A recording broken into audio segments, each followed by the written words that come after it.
చూడండి సాధన పత్రం 2లో మొదటి పారాగ్రాఫ్ చదివి ఇందులో వాయిద్యాల వాద్య పరికరాల పదాల కింద గీత గీయండి అన్నారు.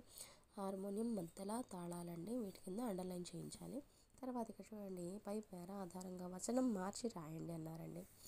అంటే వచనం మార్చడం అంటే ఇక్కడ ఏకవచనంగా ఇచ్చారు, బహువచనంగా రాయాలండి. కథ, కథలు, చూడండి బొమ్మ, బొమ్మలు, పువ్వు, పువ్వులు, కళాకారుడు, కళాకారులు, ఇది ప్లూరల్.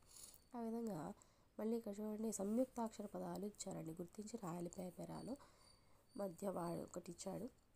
చూడండి మనం ఇక్కడ ప్రకృతి, ప్రకృతి, వాయిస్తూ, చూడండి పాత్ర, ఇవి గుర్తుపట్టి రాయాలండి పిల్లలు.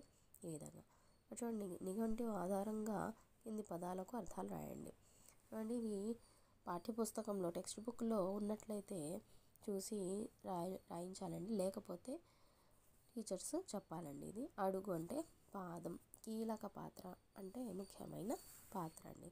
ఇక్కడ చూడండి పై పేర ఆధారంగా ప్రశ్నలకు సమాధానం రాయండి. తోలుబొమ్మలాట కోసం పందిరి వేశారు కదా, ఇంకా ఏ ఏ కార్యక్రమాల కోసం పందిరి వేసి నిర్వహిస్తారు? ఎక్కడెక్కడ మనం ఈ పందిరి అనేది వేస్తామంటే శుభకార్యాలు, పెళ్ళి, పేరంటం, పండుగ, నాటకం మొదలైన వాటికి వేస్తామండి. ఇవి రాయించాలి పిల్లల చేత.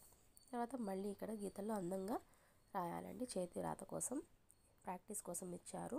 పిల్లల హ్యాండ్ రైటింగ్లో నీట్గా ఇక్కడ ఎలా ఇచ్చారో అలా రాయమని మనం చెప్పాలండి. ఇది సాధన పత్రం 2. ఓకేనా అండి.